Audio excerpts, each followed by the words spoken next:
fondasi-fondasi yang lebih hebat lagi. Yang pertama adalah ditekad kuat dan yakin. Nah, keyakinan ini yang kita masing-masing orang berbeda-beda tingkatannya.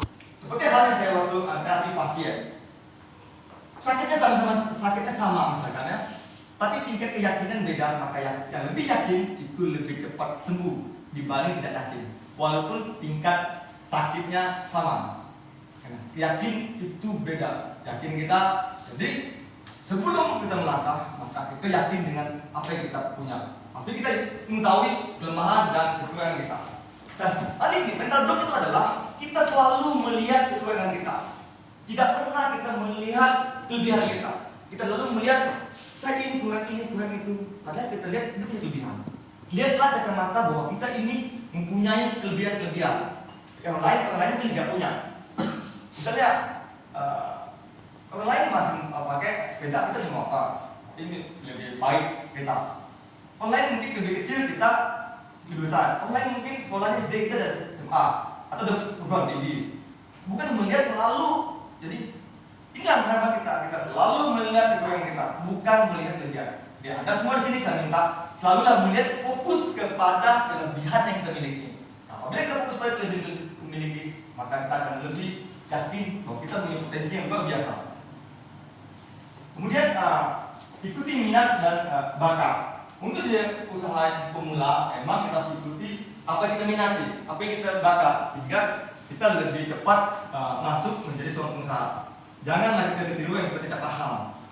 Ikuti, kita senang apa sih? Kita enjoy apa sih? Kalau kita enjoy segala hal, pasti kita lebih happy dan lebih nyaman gitu lah. Kita lebih semangat. Tapi kalau kita tidak happy, tidak enjoy, kita tidak akan lebih semangat dan antusias. Kemudian yang ketiga adalah sabar dan bersungguh. Ini bedanya orang yang sukses dan tidak sukses. Orang yang berhasil berdasar sabar dan sungguh-sungguh. Saat dia gagal, dia berhenti untuk belum sukses. Jadi saat kegagalan pun kita sabar dan bersungguh-sungguh, sebentar lagi akan jadi peluang kita lebih sukses. Jadi adalah kita sabar, kemudian kita bersungguh-sungguh menjalani bisnis kita. Jangan patah semangat, mudah putus asa. Kemudian belajar dari pengalaman. Ini adalah pengalaman. Kita tidak perlu juga belajar pengalaman dari kita. Kita juga bisa belajar daripada pengalaman orang lain. Banyak sekali kita dari internet dan lain pengalaman orang lain. Contohnya ini. Saat kita presiden pun, untuk jadi seorang presiden tidak perlu pengalaman jadi presiden. Contoh yang sederhana kan? Untuk jadi seorang presiden tidak penting saya itu punya pengalaman background presiden. Tapi saya bisa jadi presiden. Apa background pengalaman? Gitulah. Jadi tanpa kita sebelum pengalaman pengusaha, ya kita mulailah lihat pengalaman orang lain, usaha dengan lain. Banyak tools mengenai untuk jadi ilmu pengetahuan untuk nambah kita sesuai dengan bidang kita.